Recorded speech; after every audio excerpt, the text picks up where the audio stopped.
Hello, everybody! Welcome to another installment of Quizzitch Live. Hi, friends. And you'll see we have a special guest this week, Chris Rankin. Hi, Chris. Hi. Welcome. I'm here. How are you all? Live from his studio. Well, yeah. My little room. Is that a home studio?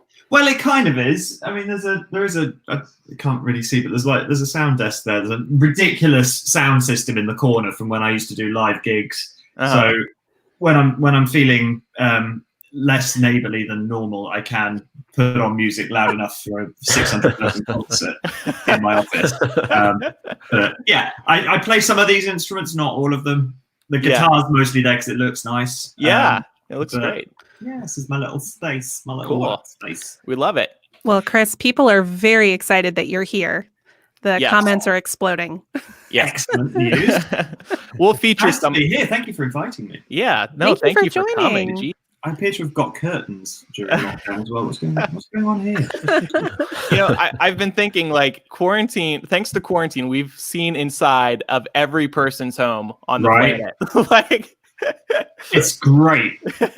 You know how everybody lives now. I don't know what your chat shows are like over there, but there's a chat show on the BBC here called the Graham Norton Show, and he's been doing his normal chat show, but via Zoom and various other things. So it's just everyone's just tuning in just to see where, I don't know, Jeff Goldblum lives. It's great. Right, exactly. Nobody cares what they're supposed to be releasing in the cinema because that's not happening. But... Yeah, it's been interesting for sure. So a lot of people are surprised Chris is here. I mean, I guess they missed our tweets and our episode. You definitely tweeted about it, but because this is Quizzitch 4, the Goblet of Popcorn, focusing all questions on the Harry Potter films, we thought to ourselves, who do we know from the Harry Potter films that's worked on them, that can talk about them, that can guide us through these difficult questions? And we thought, I don't know. To be honest, I'm not sure I'll know half the answers, but yeah, some of them are really tough. There's at least one you hopefully will know the answer to. Yeah, not to tip the cap or anything. The one that survived, the one that almost got nixed. But yes, there are a couple Chris Rankin specific trivia questions to celebrate Chris's participation in Quizzitch Live. But yeah, so for anybody who doesn't know, we're going to start in about 10 minutes. Just give people some time to come into the chat. So we have this live stream going, and then we also have the game room, so to speak, and that's where you need to be to play. And to access that, you go to muggle.live/popcorn, or just type in muggle.live, and then you can enter code popcorn. And we will be asking 60 questions this time. The first round is going to be a series of 10 fast fire questions, 20 seconds to answer, and then the rest you will have 30 seconds to answer each question. Most questions are worth 100 points, but there are some towards the end that are worth 200 points. Those are going to be harder. You do not lose points for incorrectly answering a question. So don't worry about that. If you don't know the answer, just guess anyway, and maybe you'll get it right. There's no penalty. And and then the top 5 winners will be receiving. Did we decide on this? An edition of a Harry Potter book of your choice. I think that's what we're going with again this time, right? Mm-hmm. But the caveat is if you've won before, you can't win again. We didn't have that caveat before, and I want to get some new winners in here. So if you've won before, of course, you're welcome to play, but we're going to give prizes out to people who haven't won before. So that's how this is going to work. And like I said, we'll start in 10 minutes. So you can keep this stream up and then also have ready muggle.live/popcorn. Yeah. So, yeah. Eric and Micah, you guys came up with the questions. Do you have any teases or you want to give people a sense of what the questions are going to be like? Well, a majority of them, I think it's safe to say, fully half will be about the plot of the movies. So who, well, I don't want to give any examples away exactly, but if you familiarized yourself with the films enough, I know in the U.S., Chris, tell me, but we used to have ABC Harry Potter weekends all the time, where it'd be all 8 movies in sequence. I'm sure a network near you guys did something like that as well. We have sometimes I think it turns up around Christmas time. Yeah. There is a Sky cinema channel. Sky's like our general cable. There's Sky or another one, Virgin, which is Sky's did like satellite television, Virgin's cable television, and Sky have a dedicated Harry Potter channel. I think around Christmas time normally, but that's only happened in the last couple of years. I think. We don't really. I don't know. We're not massive. I say we're not massive bingers. Like everybody's stuck on Netflix right now, aren't we? Yeah. But yeah, I don't really know. I don't. Yeah. Okay. Well, there were a couple of years in the U.S. where every weekend was an ABC Family Harry Potter weekend. I know. It seemed like you'd turn it on and very exciting. One of the films. I mean, endless content for their programming. But so I think there's a lot of people, particularly in America, who've like seen these films a lot. And so if you're one of those people, or if you just are passionate about the films, these questions are for you. We have 30. Fully half of our questions are based on the plot of the films, and we'll go in chronological order. And then actually from the ABC Family Special. So if you didn't watch, you're out of luck. Yes, you must have seen the ABC Family Special to be able to participate. Sorry, everybody. But no, and then after that, there's some casting questions, behind the scenes factoids, turned questions. It should be a good time. Yeah, there's some. It's a good group of questions, I think. Typically, when we do these, we're like book questions only, or if there's a difference in adaptation between book and film, we say prefer the book. This time, we're saying nope, it's the movie. Yeah, do not think about the books at all, really, for this trivia question. Yeah. Quiz. Strictly movie. We'll probably remind everybody a couple times, but strictly movie. Yeah, I think it's worth reminding. I'm very relieved that I'm on the asking the question side of this, not the trying to guess the answers. Right, yeah. I don't think we would know all of these either. I mean, there's some tough stuff in here, but that's... I would expect nothing less. I'll happily admit during this game things that I don't know. Same. Me too. So Chris, maybe I think we asked you this before we started the live stream, so maybe people are curious. How is quarantine going for you? It's going. I mean, it's all right. We've been in our house, Ness, myself, and the two dogs since the 16th of March, basically. Yeah. And where we are in Wales, we're separate. We have separate kind of government systems to England and the rest of the UK. So we're still in lockdown. England is starting to relax the measures slightly, but Wales is very much still stay at home. It's all right.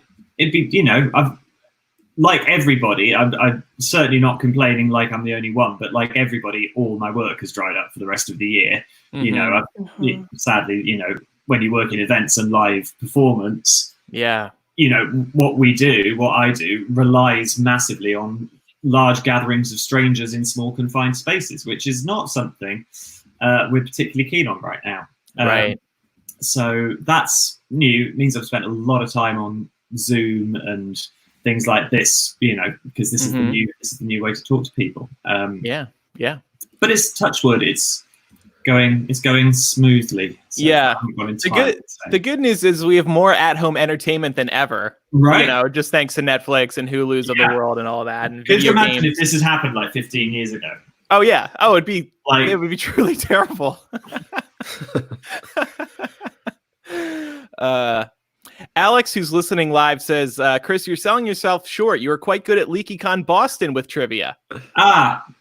Oh, yes, aka Chris's secret audition for this show, aka when they threw an entire Family Feud trivia game at Chris about 3 minutes before it was set to go on, said, you're hosting this, and Chris was like, right then, here we go. Wow. I mean, it'd been on my schedule for the entire weekend. It's just that at no point had I ever considered that I wasn't just a guest on a panel. And then they handed me some cards and went, on you go. Cool. Right. Oh my God. Okay, here we go. That was a fun weekend. Yeah, that was wonderful. Let's see. Yeah, so share your screen, Eric, and once you have that ready, and then I think we'll get started here. Okay. Yeah, I'm finding where I exported it to. All right. That was in. So just again, for anybody who's just joining us now, make sure you have up muggle.live and enter code popcorn, or just go to muggle.live/popcorn. What's so funny? Can you rate on a scale of 1 to 10 how much fun you have coming up with the login code? Oh, yes, definitely a 10. Definitely a 10. Well, I thought we could do Goblet, but that would be boring. So no, muggle.live/popcorn. And that's where you will be playing the game. You will get 100 points for each correctly answered question. You will not lose points if you incorrectly answer a question. There's 60 questions total. We'll take a quick breather in between each round of questions, check in on the scores, and then it'll be a fun time. Adobe. Hang on one sec. Here we go. Okay.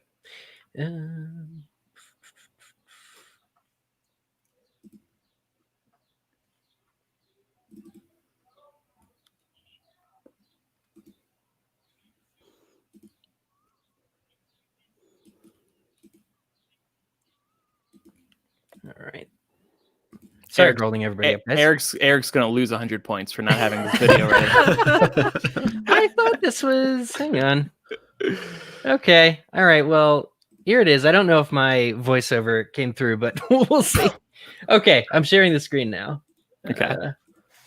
And then share screen, share audio. Okay. Whoops. Here's a behind-the-scenes look at Eric's Premiere Pro. I know. This is really embarrassing. Where did the... Okay, here we go. Hello, Glory. We can't hear it. I hit share audio. Oh, go back. It's not working. Oh. It's okay. Okay, you know what? Here we go. I'll do my best Michael Gambon. Okay. Your attention, please. I'd like to say a few words. Eternal glory. That is what awaits the student who wins Quizzitch Live. To do this, that student must survive 60 questions. 60 extremely dangerous questions. Wicked. Okay. Okay. Well, I actually preferred that with Eric's voiceover. Yeah. In that way. Yeah. I think you should do the entire film next, Eric. Thank you all. That's what you just signed yourself up for. With that. Yes, apologies for technical difficulties. No problem. All right, so Chris is going to have the first round. And Chris, when you're ready, are you ready? And then I'm ready. Okay, let's do it. Always ready. Okay. You get, I think it's 20 seconds to Correct. answer each one of these questions. So here we go. Question 1. Who played Ronald Weasley? Was it Ed Sheeran, Alfie Enoch, Domhnall Gleeson, or Rupert Grint? I hope you know this one, Chris. I've got this one down, I think. Ed Sheeran, Alfie Enoch, Domhnall Gleeson, or Rupert Grint? All right. Hope you all got your answers in. It is, of course, Rupert Grint. Yeah. Who just became a father. Yeah. He did. Isn't that sweet? In a weird kind of a way. Very exciting news. Very exciting news. Delighted for him in Georgia. Okay, so who played Remus Lupin? Question 2. Was it David Tennant, David Thewlis, David Spade, or David Robinson? So who played Remus Lupin? David Tennant, David Thewlis, David Spade, or David Robinson? I can picture David Spade in this role. Many days. Just the werewolf side. Or was he? No, of course it was David Thewlis. Okay. I love Remus Lupin. He's one of my favorites. Yeah. Same. Absolutely. We rewatched Azkaban the other day. Which Oh, really? For like 10 years. So it was quite nice to go, oh, good on you. Okay, who played Rita Skeeter? Was it Helena Bonham Carter, Fiona Shaw, Miranda Richardson, or Maggie Smith? Who played Rita Skeeter? Helena Bonham Carter, Fiona Shaw, Miranda Richardson, or Maggie Smith? For anybody who hasn't caught on yet, this first round is casting questions. Did you get it? Did you? Miranda Richardson, yes, of course it was. She was great. She was Mhm. sadly underseen, I think. I think we should have had a bit more of Rita Skeeter. Yeah. Well, she I got agree. robbed. There was definitely more for her in the Harry Potter books. Yeah, but there's more for Percy as well, but we won't go into that. Who played Rubius Hagrid? 17 seconds. Gary Oldman, Michael Gambon, Robbie Coltrane, or Tony Maudsley? So who was Rubius Hagrid? Was it Gary Oldman, Michael Gambon, Robbie Coltrane, or Tony Maudsley? Chris, can you see a Harry Potter TV series happening one day? I can. I think it's inevitable. I think so at too. some point. Yeah. It has to be realistically. Yeah. Yeah. So that was obviously Robbie Coltrane. Obviously. Who else could do that? Amazing. You ready for question 5? It's Imelda Staunton, and who did she play? Did she play Professor Sprout, Professor Grubbly Plank, Professor McGonagall, or Professor Umbridge? Imelda Staunton. Was she Professor Sprout, Grubbly Plank, McGonagall, or Umbridge?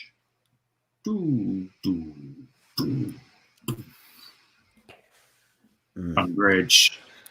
Everyone's Grubbly Plank wasn't even cast in the movie. No. I wish Grubbly Plank's like one of my for favorite Grubbly names. Plank. Should be a petition out. Okay, Oliver Phelps is best known for his role as George Weasley, Fred Weasley, Ronald Weasley, or Arthur Weasley. This Oliver one might Phelps. actually be tough for This some is a people. tricky one. This is a tricky one. I still don't know. I know the answer, but Oliver Phelps is George Weasley, Fred Weasley, Ronald Weasley, or Arthur Weasley. It's George. George Weasley. And I will Yes. I will never remember that ever. I always remember it because an O and a G look much more similar than an F and an O, if that makes sense. Oh. Okay. Also, Okay. I'm pretty sure they always stand Fred and George, left and right, if that makes sense. Okay. Yeah. Yeah, okay, that makes sense. Yeah. Anyway. Rhys Ifans played this character. Was it Kingsley Shacklebolt, Dobby, Xenophilius Lovegood, or Elphias Doge? Rhys Ifans. Was he Kingsley Shacklebolt, Dobby, Xenophilius Lovegood, or Elphias Doge? Xenophilius Lovegood. Okay. Yes. This yogurt's gone bad. What? Notting Hill? Yeah. Lord Voldemort was played by this character. Jack Black, Jude Law, Jason Isaacs, or Ralph Fiennes? Lord Voldemort was played by this actor. Was it Jack Black, Jude Law, Jason Isaacs, or Ralph Fiennes? Chris, I think we're learning from you from a presentation standpoint because you're repeating the questions twice, which is a really good idea. We do it once and then sit in silence. It's mostly because I have a horrible feeling every time I say one of the things that I'm actually putting an emphasis on the answer. So I'm saying it twice just to kind of double guess myself. But it was, of course, Ralph Fiennes who plays Lord Voldemort in the hang on, he's not Voldemort in the first film, is he? That's somebody else. But yeah, that's somebody else. But from Goblet of Fire on, Yeah. proper Voldemort rather than back of head Voldemort. Anyway, Draco Malfoy was played by Josh Herdman, Daniel Radcliffe, Tom Felton, or Harry Melling. Who played Draco Malfoy? Was it Josh Herdman, Daniel Radcliffe, Tom Felton, or Harry Melling? I hope nobody answered B, at least. Fingers crossed. It was, of course, Tom Felton. Yes, of course it was. We all knew that. Everyone knew that. You all knew that, didn't you? Of course. I hope so. Of course. Yeah. And then final question for this round. Percy Weasley was played by this actor. Was it Colin Firth, Hugh Grant even, Jude Law, or Chris Rankin? Was it Colin Firth, Hugh Grant, Jude Law, or Chris Rankin? I heard you put emphasis on that last one, so I think it might be that last one. I think it's Jude Law. Wish it was. Wish I was. It was, of course, Chris Rankin, whoever he may be. You had some stiff competition getting into that role, Chris. Right, I know. Me and Colin Firth's sideburns had it. Yeah. All right, so that's the end of round 1. Good job, Chris. And let's look at the rankings leaderboard. I think most people are probably doing well. Yeah, lots of people tied for the top place. And okay, everybody, good job. Yeah, people came prepared. I'm seeing perfect scores across all the way. Yeah, for a bunch. So everybody even knew the Phelps twins question. I'm impressed. That would have stumped me. That absolutely would have stumped me. Yeah, I did not know that. Okay, so Very let's good. move on. So are we following the Excel doc here? Yep. All right. In that case, I've got question 11. In movie 1, or Sorcerer's Stone, who was the first actor or actress to appear on the screen? Was it Richard Griffiths, Fiona Shaw, Maggie Smith, or Richard Harris in the first film? All right. The correct answer was, of course, Richard Harris as Dumbledore. What a great way to start that film. I would have guessed him or Maggie Smith as McGonagall. Right. Yeah, I would be stuck between those two. I kind of forgot about that bit and went straight for like where the book starts. Oh, yep. And it's Fiona Shaw going, up now. But it's, yeah. Right. And that's in the book too. So yeah. Yeah. Mm-hmm. All right. In movie 1, what is the first spell cast by Hermione Granger? Is it Alohomora, Wingardium Leviosa, Oculus Reparo, or Stupefy? You raising your hand, Chris? Chris knows. I'm going to turn it to Chris at the end of the question. All right, Chris. Yeah, it's that. It's Oculus Reparo. Oculus Reparo. Iconic movie moment. It took me way too long to realize that what happens is this sellotape flies off and like, boom, there's like a little thing when he. Yeah, it's pretty cool. By the way, I didn't switch this to 30 seconds, but I think we can keep it 20 seconds. It's okay, right? You do 25? Sure. Yeah, compromise. But I feel with that first one, I felt stressed to get the question out and do the answer. So. Wow. Okay. Well, we got you. All right. In movie 1, what number is written on the front of the Hogwarts Express? Is it 5870, 5970, 5972, or 7990? I don't know. One of these is probably a lot of Harry Potter fans' PIN numbers for their ATM. Oh, good to know. And the correct answer? 5972. You're a Harry Potter fan when this is your security PIN code. This was just the train number. I gotta laugh at the rise and worldwide celebrity of 5972 Olden Hall, because that's just the number on the train. But now if you get the Lego set of the Hogwarts Express, 5972 right across the front, and it's not the Hogwarts Express if it's not 5972. They've duplicated it, the parks, all that. Wow. Peanut butter egg dirt 1 says, how the hell did I get that right? A lot of people. How the hell did you come up with that name? It's because you're a wizard. Peanut butter egg dirt. We've had a few of those in these games over the last few rounds where people come in with very interesting screen names. We're like, can you explain? Shout out to you, Zach, or somebody sucks. Go, Zach. All right, next question. In movie 1, how many lines does Ginny Weasley have? Lines of dialogue. Is it 1, 2, 3, or she doesn't have any lines? Aw. How many lines does Ginny Weasley have? Just think about how often you saw her speak, and that should give you your answer. Good luck. Good luck, because Micah doesn't know. Micah's like, peace. Well, the trick behind what I said is that was actually her line. That was her line. Oh, line. Right over the head. Actress right over the Bunny, head. Right. Good luck. I love that she's in movie 1. Yep. Just one line. Poor Ginny. Justice for Ginny. Well, that in general across all films, yes. Right. Of course. Hashtag. All right. Chris is next. Now I'm up next. So in movie 1, which Weasley is the first to go through the platform at 9 3/4? Is it Fred, George, Percy, or Ron?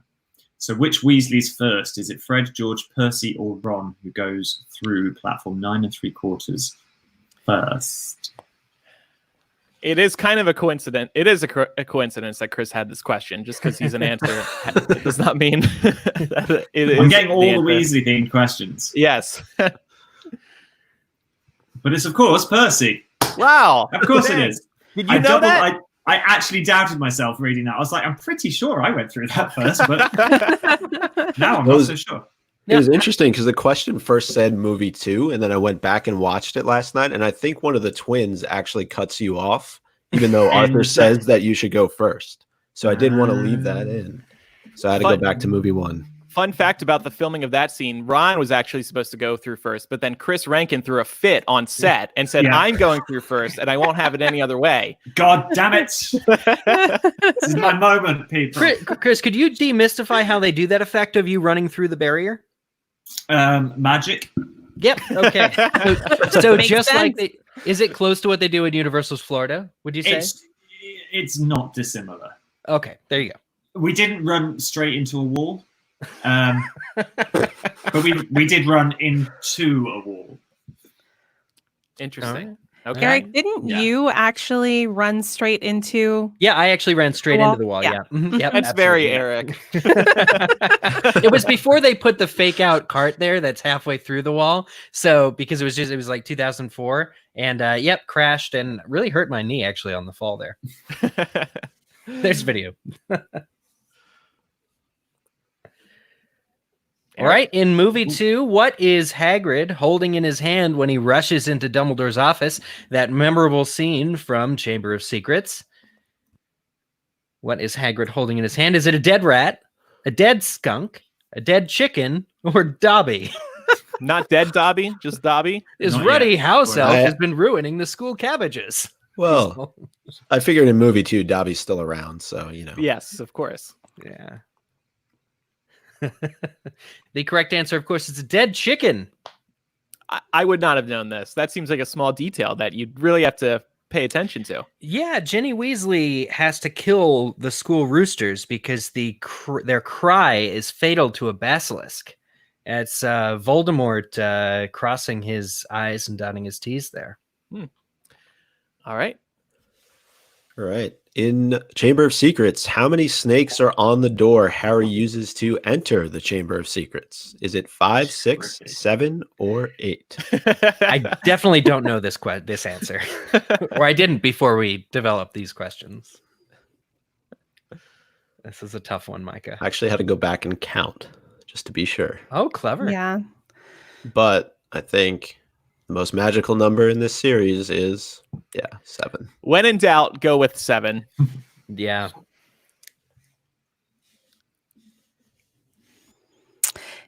Which of these lines from Chamber of Secrets was not improvised? I didn't know you could read. From Tom Felton, Draco Malfoy. Let's hope Mr. Potter will always be around to save the day. From Jason Isaacs, Lucius Malfoy. Don't worry, I will be. From Dan Radcliffe, Harry Potter. And why couldn't it be follow the butterflies? Rupert Grint, Ron Weasley. You Chris, did good inflection there, Laura. I'm casting you in the TV series. Thank you.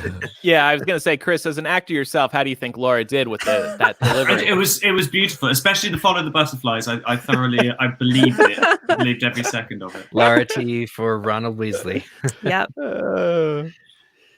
These are some good improvisations. Yeah.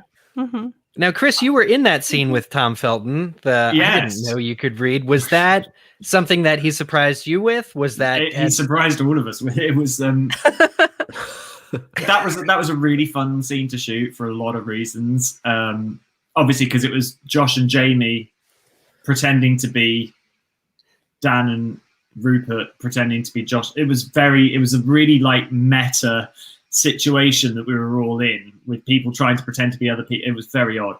But it was a lot of fun to film. But yeah, that came kind of out of left field. That surprised us all. But yeah, it was a moment of genius. One of my favorite lines in that film, I think. Yeah. I didn't know you could read. Yeah, it was great. All right, next one. In movie 3, after being attacked by Sirius Black, behind what is the fat lady hiding in another portrait? Is it a giraffe, a hippo, an elephant, or a goat?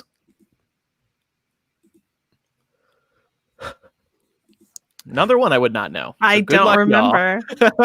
I've narrowed it down to 2. Yeah. All right, and the correct answer was a hippo. Was that one of the two you narrowed it down to? Yeah, I was down to hippo or elephant. Yeah, it would presumably be a large animal because fat lady. That would be the joke, I assume, in the movie. Wow. What? I mean, what's the fun in the fat lady hiding behind a giraffe? And it's not a goat. Of course, it's not a goat.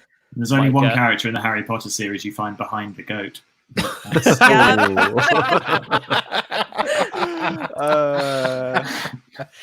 All right. Man. Moving on. That right there. In Prisoner of Azkaban, who catches Harry the first time he attempts to sneak off to Hogsmeade? Is it Snape, McGonagall, Fred and George, or Mrs. Norris? So who catches Harry the first time he attempts to sneak off to Hogsmeade in Prisoner of Azkaban? Was it Snape, McGonagall, Fred and George, or Mrs. Norris?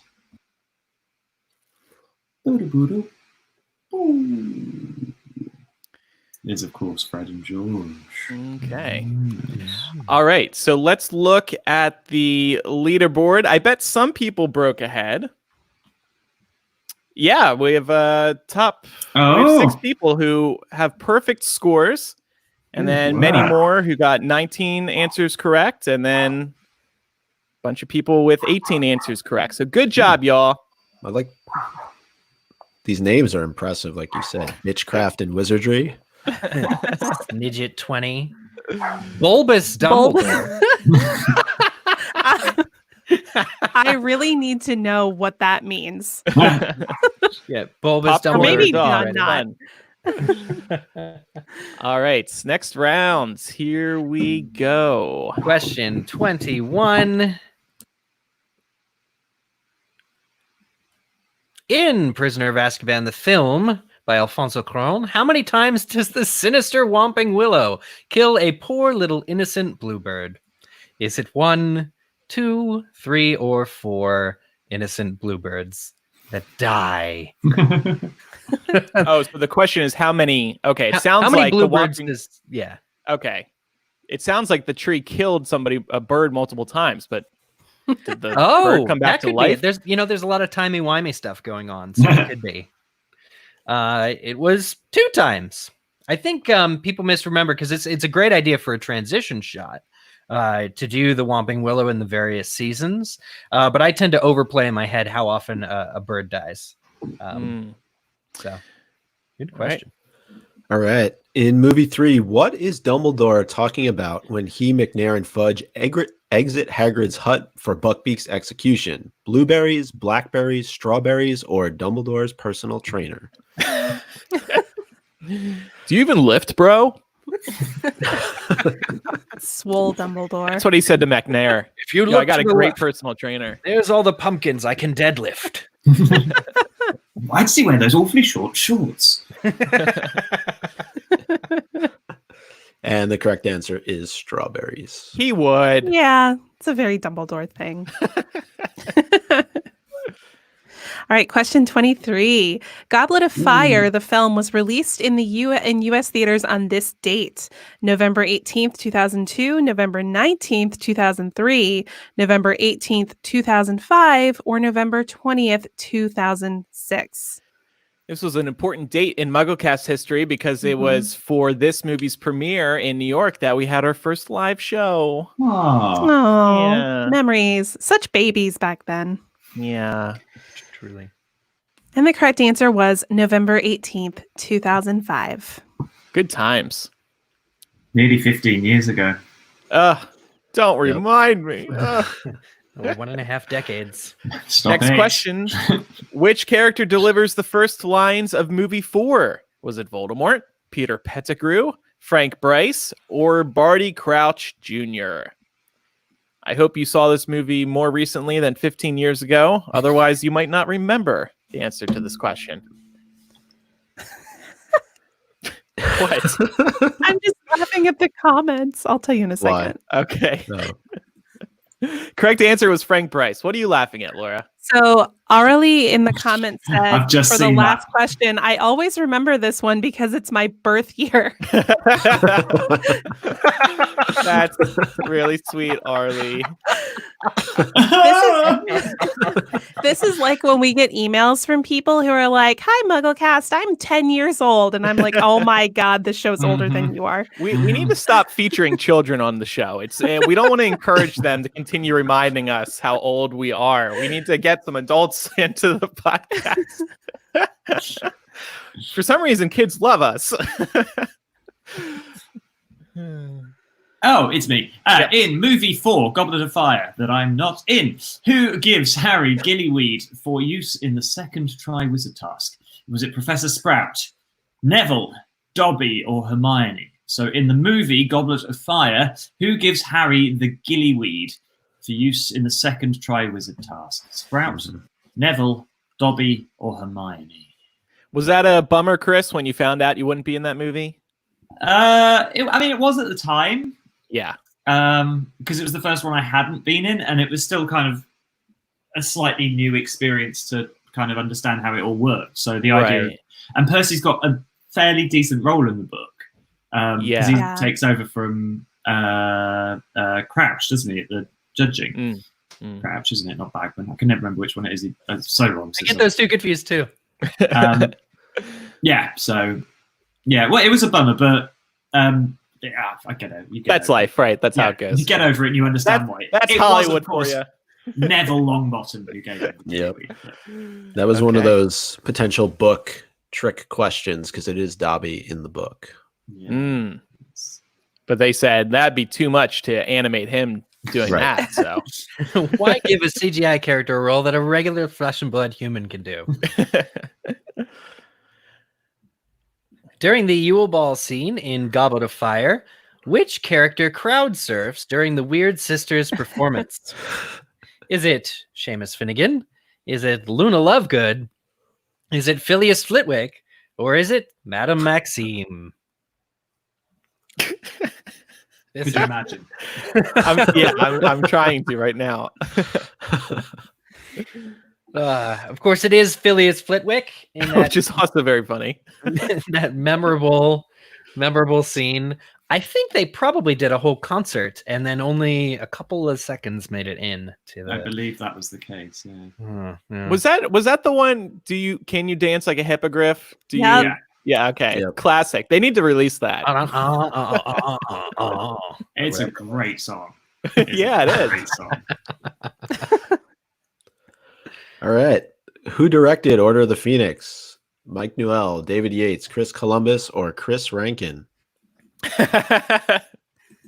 Chris was like, well, if I can't be in movie 4, can I at least direct the next movie? Yeah. They were like, okay. They were like, sure. Okay, it's fair.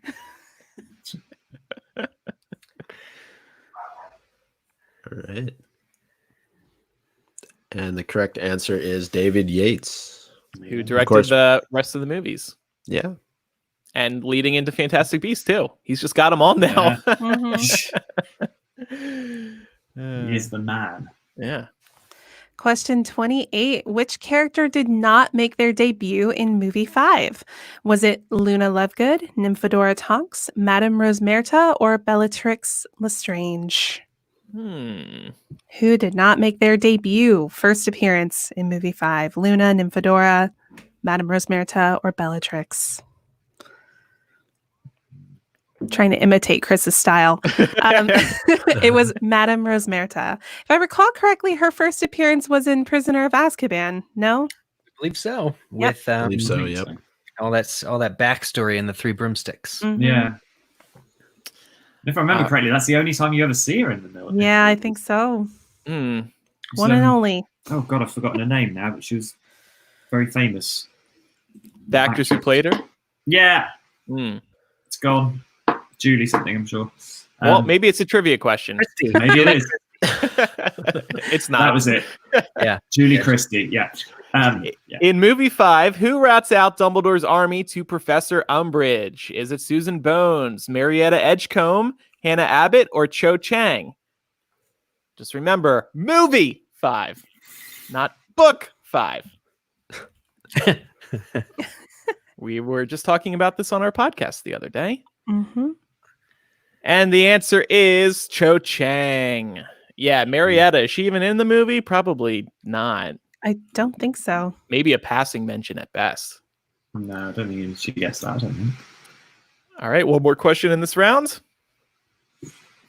Who composed the score for movie 6, which is, of course, Half-Blood Prince? Yes, I think so. Nicholas Hooper, Alexandre Desplat, Patrick Doyle, or John Williams? And I have no idea how you pronounce Alexandra's name. Was it Nicholas Hooper, Alexandre Desplat, Patrick Doyle, or John Williams who composed movie 6, Half-Blood that's right. Prince? And it was, of course, Nicholas Hooper. some people might be asking, why are we writing movie 6, movie 5 instead of the whole title? Because the whole title is a lot to type out. Yeah. Yes. How much room is on your screen? Do you really think the whole title? Yeah, we're lazy. Especially when we get to movies 7 and 8 and then have to add part 1 and part 2. Right. Forget about it. It also helps to really confuse previous cast members who can't remember which order the film's going. Sorry. We have question 31 going. In Half-Blood Prince, when Dumbledore meets Harry in the London Underground, what does the poster behind Dumbledore say? Is it an advertisement for the Wizarding World Orlando opening 2010? Does it say tonight, make a little magic with your man? Does it say Equus West End performances extended? Or does it say Subway eat fresh? I wish it was that last one. Eat fresh. Oh. It is, of course, tonight, make a little magic with your man. I'm so happy that they did actually put this, they recreated this banner at the Wizarding World in Florida. You're able to get pictures of it. It's a good photo op. It's super cool. And let's look at the rankings now. I forgot to do it. We have 3 people in first place, Gavin, Jessa, and Ryan. So people have broken ahead. Nice job, you 3. And lots more answering correctly. I just saw my name at like 20th. Good job, me. Congrats to Issy in unlucky 13th place right now. Bulbous Dumbledore hanging in there. You go, Bulbous. Dumb and Dumbledore at 42. Love that. All right. All right. The final scene of Half-Blood Prince takes place in what location? Is it the Great Hall, the Hogwarts Express, the Astronomy Tower, or King's Cross Station? I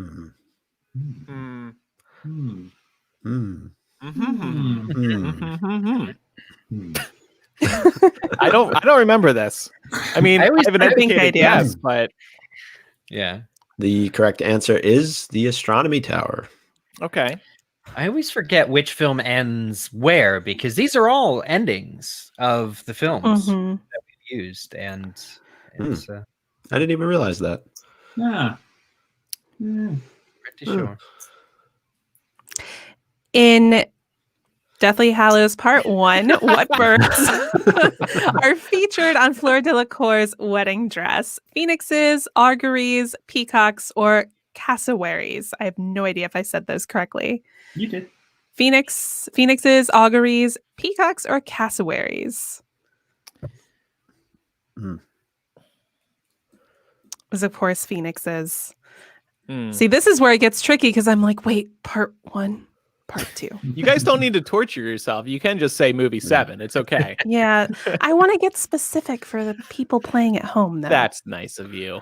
I won't, though. In movie 7, during the ministry break-in, who tells Ron, disguised as Reg Cattermole, that it is raining in their office? Is it Yaxley, Pius Thickenys, Perkins, or Umbridge? Who tells Ron it is raining in their office? Yaxley, Pius, Perkins, or Umbridge? And the correct answer was Yaxley. Another one I wouldn't know. All right, movie 7. Which musical artist do Harry and Hermione dance to in that moment that's not in the books? Is it Tom Waits, PJ Harvey, Nick Cave, or Lou Reed? So in movie 7, Deathly Hallows 1.0, is it Tom Waits, PJ Harvey, Nick Cave, or Lou Reed that Harry and Hermione dance to? I came to really like this song after it was released. Me too. Yeah. Oh, no. Great artist. It's, of course, Nick Cave. Yeah. Great scene. I shipped those two after that scene for sure. I like it as a scene. Yeah, Yes. I think a lot of people started shipping those two after that scene. Even before Steve that Clovis scene. has won. Yep. All right. In Deathly Hallows Part 1, who answers the door when the Snatchers bring the trio to Malfoy Manor? Is it Bellatrix? Is it Narcissa? Is it Lucius? Or is it Wormtail? I have to be pretty specific. I think this is another one of those where it's different in the book and the movie. So let's find out. It was Bellatrix. It's not her house, but she sure makes it her own. So she has no right to be answering that door. Yeah, but she's the one they're all going to see anyway. So makes sense. What scene concludes movie 7 and opens movie 8? Is it Dobby's death, the destruction of the Locket Horcrux, the retrieval of the Elder Wand, or the escape from Gringotts? I think they really stressed over this, if I remember correctly. Because it was an important question. Yeah, I think he said they moved it like 3 times, trying to figure out exactly where it would go. Interesting. The answer is the retrieval of the Elder Wand. Very creepy scene with Voldemort just like hovering over Dumbledore's corpse. Yeah. I thought it was the perfect way to end that film, though. I thought it was the perfect point to cut. Yeah. Because the other tricky thing is you don't want to disappoint people at the end of movie 7. Maybe they won't come back for movie 8. Yeah. True. Who has the first lines of movie 8? Is it Headmaster Snape, Lord Voldemort, Harry Potter, or Luna Lovegood? Who speaks first? Deathly Hallows Part 2. Is it Snape, Voldemort? What? This movie is the start is always so bizarre to me, just because of how it starts off. It just jumps right into it, you know. Yeah. I don't feel like they had a choice, though. Yeah, I liked it. It's Luna Lovegood. Ah. Yeah. Yeah, you don't get a previously on Harry Potter. Maybe Not they until should've. the TV show. Not until the TV show when that guy from Lost can come back. I love that guy. He's a good guy. What does Voldemort not do in movie 8? Kill Pius Thickneys, however you say that. Kill Charity Burbage. Have an important conversation in a boathouse. Or D, hug Draco. Thank you guys for not spoiling a certain something in answer C. Oh, I like how you kept that one spoiler free. Correct answer was kill Charity Burbage. Somebody else does it, or No, he doesn't in part 1. Yeah. oh, 7. Yeah. okay. Although I have to say, I love the Draco hug, like to this day. I read that was improvised. Yes, Yeah. it was. Wow. I mean, can you just imagine Ray Fiennes in that makeup? Like, just so it works for the character. I think I would. The Argue. thing with that scene was we did that scene for about 3 weeks straight. It just went on and on and on. There's so much. But Rafe doing that big Voldemort monologue that he's got that ends with the Draco hug, he never did it the same way twice. It was watching the most amazing theatrical performance you've ever seen.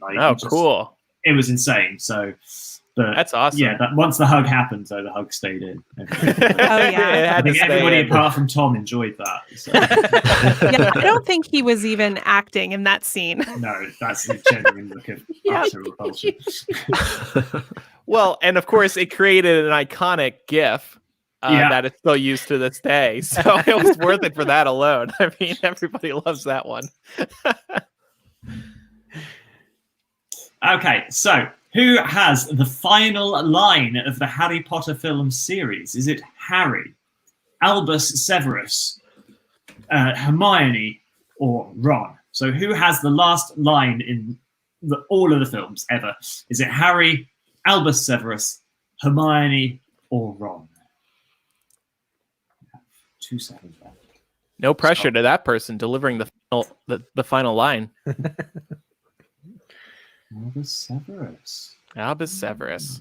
I would have guessed Harry, actually. Yeah. It's been a while since I've seen that movie, so I would have guessed Harry. That concludes all of our plot. Sorry. Do we have to? Can we redo this or Timer already started. Just go for it. Casting questions in Sorcerer's Stone. I'm very upset about this. But Baby Harry was actually played by triplets. What was their surname? Was it Radcliffe, Saunders, Coolidge, or Fairchild? This is I had no idea it was triplets, but it actually is. Their names was Saunders. Actually, it was, I believe, 2 boys and a girl. So what did you want to do? Sorry, look at the leaderboard? Well, I want to look at the leaderboard, and then also that's obviously marks the end of the plot questions. Yes. 3 first place. Good job. We've still got 3 people in the front. Excellent. Planet Hunter, Chloe, and William. Yeah, very cool. Will be getting harder, so it's still anybody's game. Yeah, the questions are getting harder. There's 20 questions left, and the next 10 or 9 of them are about casting. All right. Okay. Yeah, Bulbous Dumbledore is still in the top 25. There you go. All right. In Sorcerer's Stone, which character does Christopher Columbus's daughter, Eleanor Columbus, play? Chris Columbus, of course, directed Sorcerer's Stone. Hannah Abbott, Susan Bones, Penelope Clearwater, or Millicent Bulstrode? I didn't know this was a thing. It's Me a neither. thing. Mm-hmm. His kids are in all of his films Oh. that they're alive for. It's really sweet. Some of them are quite young, but you can find them in Bicentennial Man and all sorts of other, Oh, wow. Yeah, Cool. The correct answer is Susan Bones. His sister-in-law is also on platform 9 3/4 when Harry's talking to the platform guard, who's like, "Think you're being funny, do you?" That's his sister-in-law. That's his sister-in-law with the ginger curly hair. We used to think that was J.K. Rowling in disguise. Yeah. Or at least I used to. I thought that would be like a cool cameo bit for JKR. Yeah. Huh. Do you know, to your knowledge, is JKR in any of the films? I don't think she is. No. I think we right. would have found out by now. Question 43. Prior to the casting of Alan Rickman, the role of Severus Snape was initially offered to this actor. Was it Richard E. Grant, Hugh Grant, Paul McGann, or Tim Roth? This actor famously turned down the role to work with Tim Burton on the Planet of the Apes 2001 film. Fool. Correct answer was Tim Roth. Thank God he did. I would regret that choice. I I don't think any of us are regretting that choice, though. Oh, yeah. No. Yeah, Alan Rickman was perfect casting. for sure. He was just number 2. Next question. In movie 1, which actor portrayed Griphook the Goblin? Warwick Davis, Jordan Prentice, Vern Troyer, or Andy Serkis? Well, of course, 3 of these didn't happen, and one of these in particular would have been super cool if it did happen, in my opinion.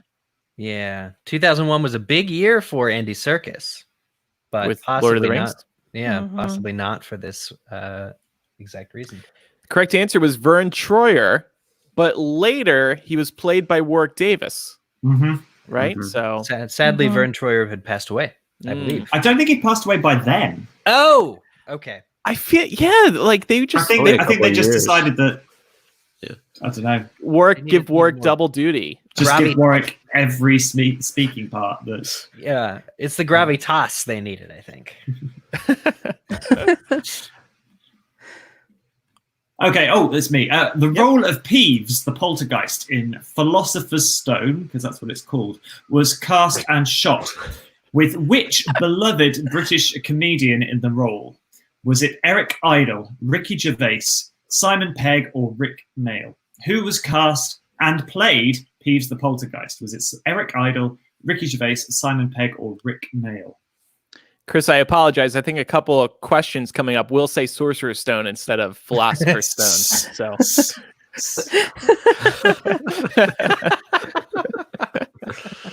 It was, of course, Rick Mayall, the marvelous and sadly no longer with us Rick. When I was reading an interview with him, he said that just the kids were just in fits of giggles, and it was actually a real problem for filming. It was a massive problem, and I was one of those kids who was in fits of giggles because I mean, it was part of the Peeves and Percy, right? Yeah, I mean, no, it was in that section where we take the first G's up to the common room for the first time. There was a big Peeves and Percy showdown. And yeah, he was incredible. Wow, too bad we never saw that. I know. I really you can imagine it though. Like if you go and watch Bottom or the young ones, if you're old enough to not be completely offended by it, because it's lots of 4-letter words in it. But Bottom especially is a very, very funny British show that Rick Mayall did with another actor called Adrian Edmondson, and it's you can see how you would get to Peeves from there, I think. Nice. Anyone born after Goblet of Fire was released may be too young to watch it. Yeah. Yeah. Oh, man.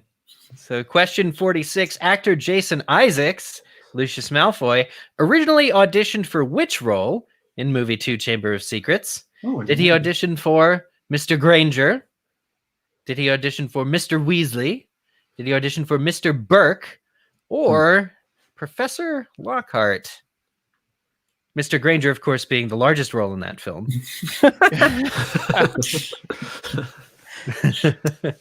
And the correct answer is Professor Lockhart.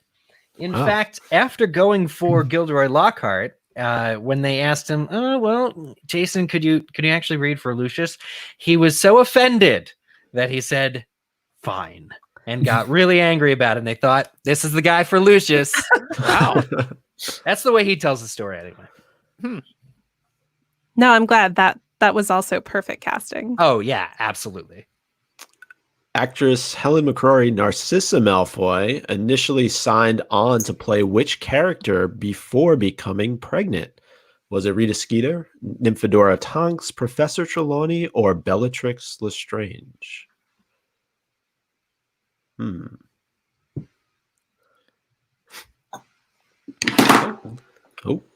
It's all right. And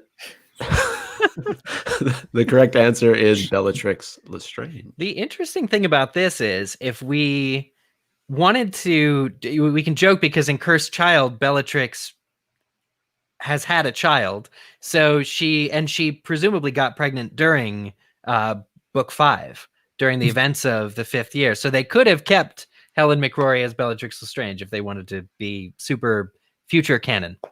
Right, exactly. I mean, that would have been brilliant.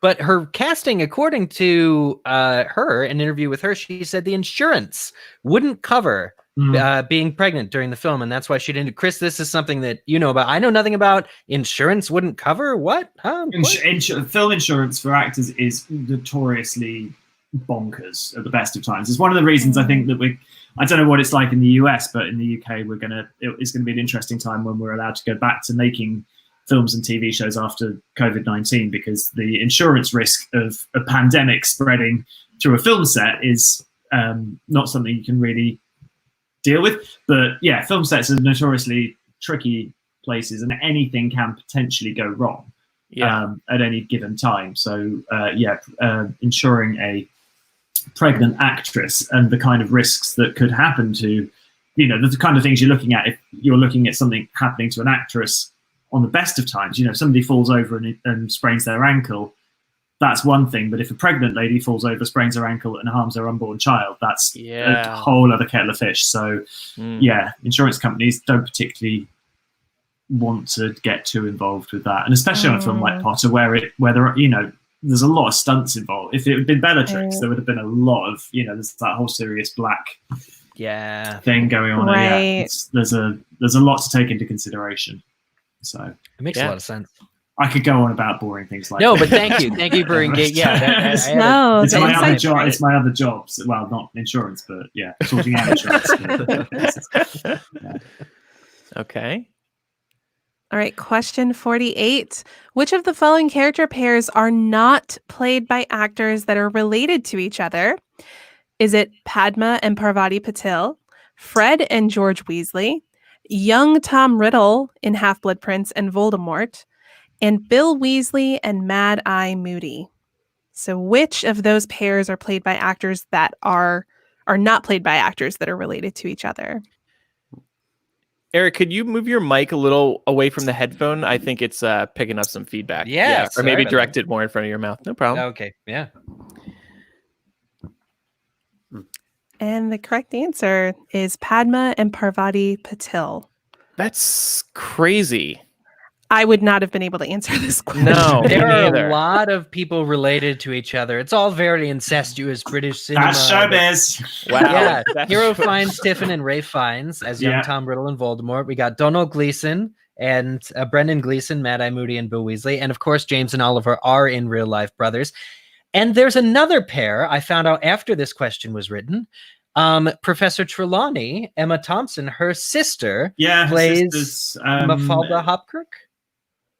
I want to say. Yes. So, yeah, Yeah. Yep. Sophie Thompson. Yeah. Sophie Thompson. Yep. Interesting. All right, next question. British actress Anna Friel made headlines in 2005 when she declared that she would love to play which character? Was it Rita Skeeter, Nymphadora Tonks, Dolores Umbridge, or Merope Gaunt? And immediately had herself scribble off every casting possibility list for the fact that she said it out loud. You're saying this had a negative effect. I imagine it probably did. Yeah. Whoa. All right. Correct answer was Nymphadora Tonks. Anna Friel is the mother of David Thewlis's child and his partner. And Yes. it would have been amazing if the actress, the actor playing Lupin had his real life partner playing Tonks. I thought it was a cool idea. Yeah, it's a nice idea.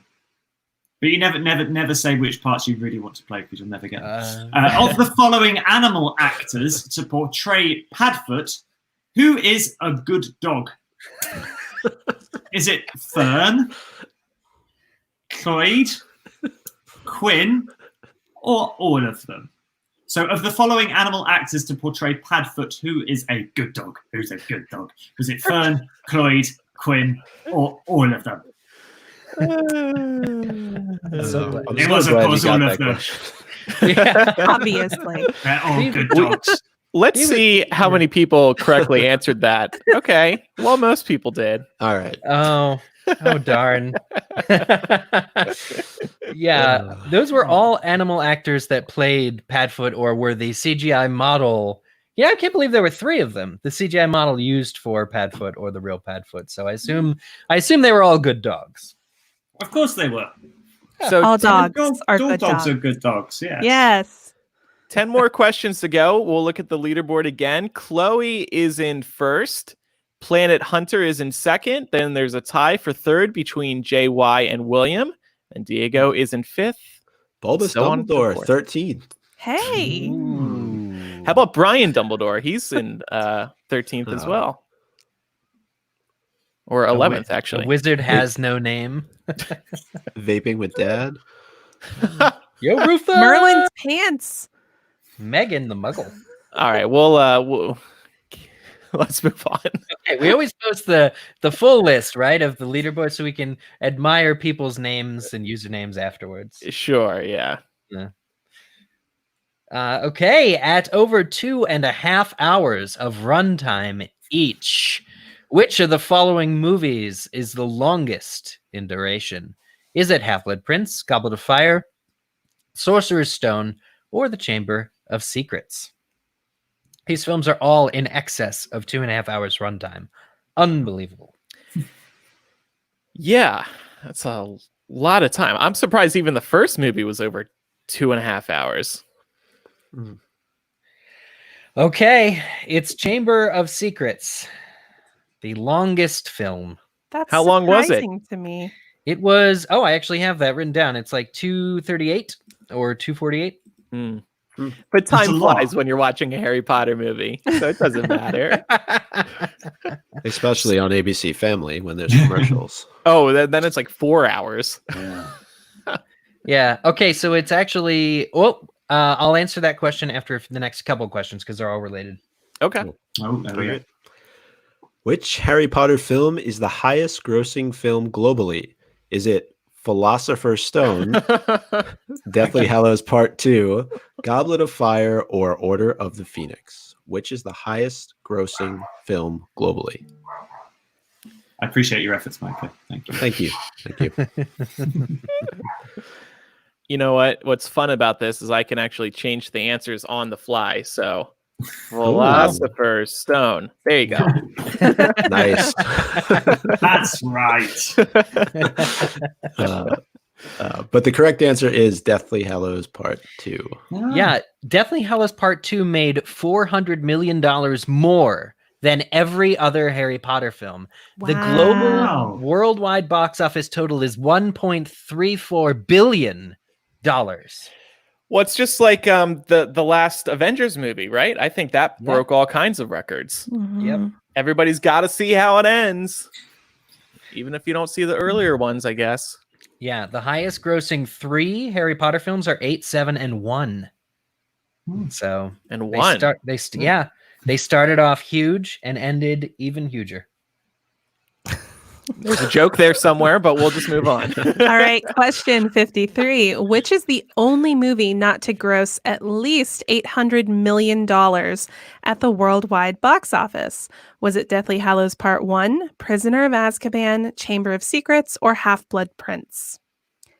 Which of those films did not gross at least $800 million at the worldwide box office? Real Hail Mary question. And it was Prisoner of Azkaban. Prisoner of Azkaban is actually the lowest grossing worldwide film. You know why? Because they didn't wear cloaks. They took the cloak off. Alfonso was like, we don't need those. This is a grown-up Harry Potter movie. You know what? This Prisoner of Azkaban is still one of my favorite Potter films. I would pay about $400 million just for the Marauders backstory back. Yeah. But, Chris, I'm sure you've been asked this question a million times, but what's your favorite Harry Potter movie? I genuinely don't know. I think it's Order of the Phoenix. Oh, okay. It's hard to answer because it's like they're all kind of muddled up in my head a bit anyway. Yeah. It's very hard to enjoy them subjectively when you're in them. Because you're always kind of like right. Yeah. But yeah, I don't know. I think it would be probably Azkaban, Phoenix, or Half-Blood Prince. Okay, but not Goblet of Fire because you weren't in that one. And no, and those mullets, those haircuts. Oh yeah. Well, the joke's been that everybody's looking like the characters in the 4th Harry Potter movie during quarantine because nobody can get their hair cut. I thought I was doing quite well to get out of getting one of those haircuts, and then in the time that I wasn't in Goblet of Fire, I got cast in a BBC TV show that was set in the 70s, so I got a mullet anyway. Oh wow! There was no escape. No escape. All right, let's move on. Is this me or? Yes. Sorry. Which actor has yet to play Albus Dumbledore in a Wizarding World film? Richard Harris, Jude Law, Michael Gambon, or Jared Harris? Somebody who'd actually be very good as Albus Dumbledore. I tend to agree. Yeah, the correct answer was Jared Harris. And I think, Eric, before they cast Jude Law as Dumbledore in Fantastic Beasts, you were really gunning for Jared Harris because he's the son, right, of Richard Harris? And apparently looks just like him as well. Makes sense. But yeah, I would like to see this still happen, maybe in a TV show or something. I know that David Heyman's been presented with this as an option. He's a fantastic actor as well. Chernobyl most recently, I believe. Chernobyl, Mad Men, The Crown. Yes. Yeah. I know him on Mad Men. Yeah. He's incredible. Yeah. I'd like to see that happen. Which is the only film not written by Steve Kloves? Was it Goblet of Fire, Order of the Phoenix, Half-Blood Prince, or Philosopher's Stone? So which of these films did Steve Kloves not write? Was it Goblet of Fire, Order of the Phoenix, Half-Blood Prince, or Sorcerer's Stone? Oh, thank you.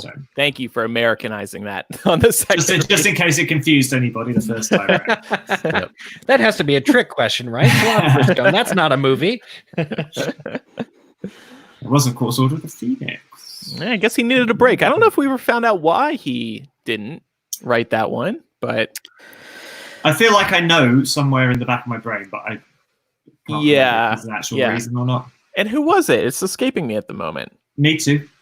Michael Goldenberg? Michael Yes. Golden. Yeah. There we go. It might have been that's just who David Yates preferred to work with and had worked with on his previous films. Michael Maybe. Goldberg might be something like that. Might be ringing a bell. Somebody's saying that it's because of the writer's strike. Ooh. I don't know if that's real. It's possible. I think the Well, writer's it's strike Eric's was girlfriend, so I think it that has was to be right. All right. I think that was a little earlier, possibly, but Yeah.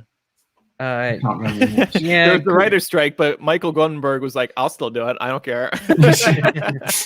Everybody's agreeing I'll that cross this that was the ticket. writer's strike. Quara also says that he was just exhausted from Goblet of Fire because that was the first film they really considered splitting into two, and it was probably a nightmare and a half to actually get it down to feature length. Yeah. So that'd be my guess. But now he's back. Yes, he is. Back from outer space. Which director was not approached about directing Prisoner of Azkaban? Was it Guillermo del Toro? Was it Alfonso Cuarón? Was it Terry Gilliam? Or was it Kenneth Branagh? Which director was not approached? That means 3 of these 4 were considered, in fact, seriously considered, according to various interviews. And we know one of these answers got it. Yeah. So that should be an easy one. It was Terry Gilliam, the Python alum, who famously said, well, they blew it. Because he was J.K. Rowling's first choice to direct the first film.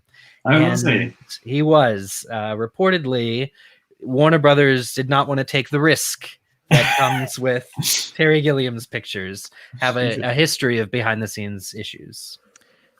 That question was, I'm sorry. I didn't realize everybody would see that. Hold on. All right. Paused. I was skipping ahead to look. I didn't realize everybody would see that because these next few questions are worth 200 points, including this one that we just did. So, really, they approached Lockhart about? Yeah, Kenneth Branagh. I mean, he's a very successful director. Mm-hmm. Yeah. More so now than he was at the time. He directed a lot of Shakespeare, mostly. Yeah. Now, of course, he's got several. I want to say, is he 4? Some superhero-y kind of thing that I have no interest in. But no? Which one what did he direct? It was one of them, wasn't it? With Chris Pratt, one of the Chris Pine or something. what I'm talking about. Rings a bell. Thor, Avengers, something like that. Okay, we can look that up. Yeah. We'll have a lot of very interesting almost directors for the Harry Potter films. It's a great deep dive on the internet if you guys want to look into it. All right, next question. 3 of these movie sets are actually the same set. Which one is not? Is it Ollivanders from Philosopher's Stone, Flourish and Blotts from Chamber of Secrets, Honeydukes from Prisoner of Azkaban, or Borgin and Burkes from Half-Blood Prince? 3 of these are actually the same set used over and over. Which one is not? This is unrelated to this question, but this happened again later in the film series where they repurposed the set multiple times. Correct answer is Borgin and Burkes from Half-Blood Prince. Have to have a very keen eye to pick up on something like this. Yeah. The other set I was referring to was the one used in the Room of Requirement. That set was used multiple times. It was for Slughorn's party and a couple other things, I think.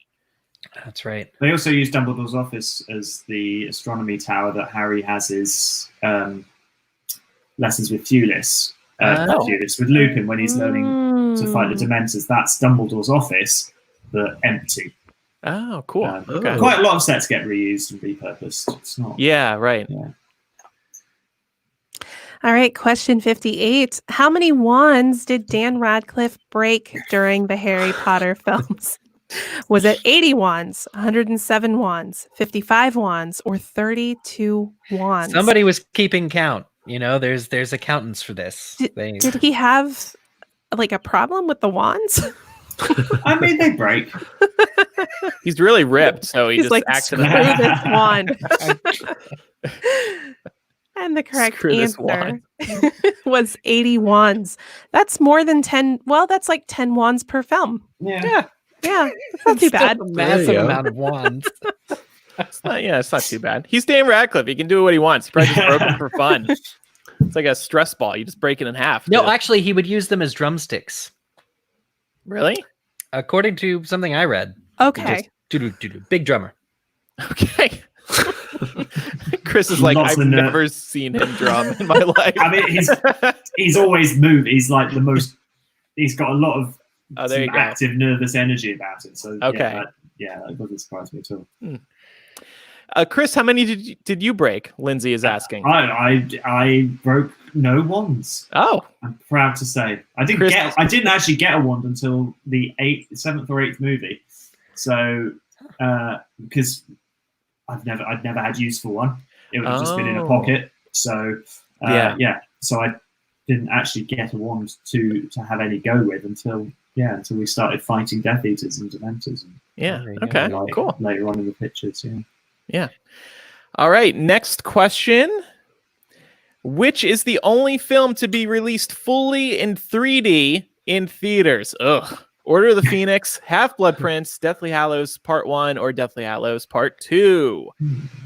Man, this was during the days when Hollywood was trying to make 3D a thing. You can sell tickets for a higher price. I personally was never a fan of 3D. It makes me a little nauseous. Yeah. Same. Correct answer was Deathly Hallows Part 2, but thank goodness they did have a non-3D option. I think some theaters were offering 3D glasses in Harry Potter glasses style, Yeah. which was cute, but I think I've got some somewhere actually. oh, nice. Yeah. Okay, so let's look at the rankings one more time because we're about to ask the final question. And Bonkers Bricks on Instagram, wow, way to promote your Instagram, jeez, is in first place. And then Liz is in second, Planet Hunter in third. So actually no ties in the top 5. That's great. Amazing.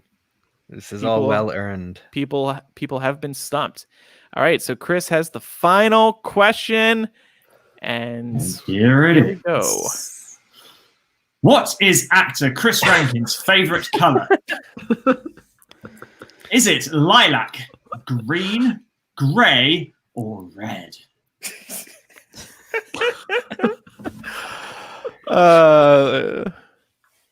I think this is a really important question that everybody should know.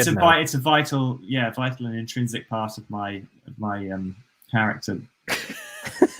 I wish the color was like behind Chris, so it was like kind of obvious. Like, I love that the answers are colored in the questions. Thank colored. you. Yes, Yeah, they are. That's a stroke of genius. what is your favorite color? It is, of course, grey. That is weird. not- I'm sorry. It's Everything in my life is grey. I have a space grey MacBook. Actually, half of my office, to be fair, I can't really lift this up because it's so plugged in. But Yeah. you can see this wall's grey. Oh yeah. This wall is Okay. grey. Wow. That's actually very in right now, the gray aesthetic. Yeah, I've noticed. I'm big into grey. Love Chris it. was ahead. Oh, look at this. Wow. Only 6 Whoa. people guessed gray. We absolutely split. The leaderboard is not going to be the same, or it might be. All right, so let's see who won Quizzitch Live. It was Planet Hunter. Congratulations. Bonkers Bricks got second place. We're going to have to follow them on Instagram, I think. Yep. Liz got third, Gavin fourth, and Rachel third. Chloe 6th, Jessa 7th. So congrats, everybody, and thank you, everybody, for playing today. It's been a lot of fun. And Chris, thanks for coming on. It's been great having you here. Thank you for having me. It's been a lot of fun. Good. Glad you enjoyed it. Yeah, Did. it's our 4th installment, and it's really great doing this live trivia, and especially during quarantine, give everybody something extra to do. So yeah. All right. Well, congratulations again to you top 5 winners. We will be in touch to get your prizes redeemed, and we hope everybody has a good weekend and enjoyed playing. And goodbye, everybody. Goodbye. Bye, y'all. All right.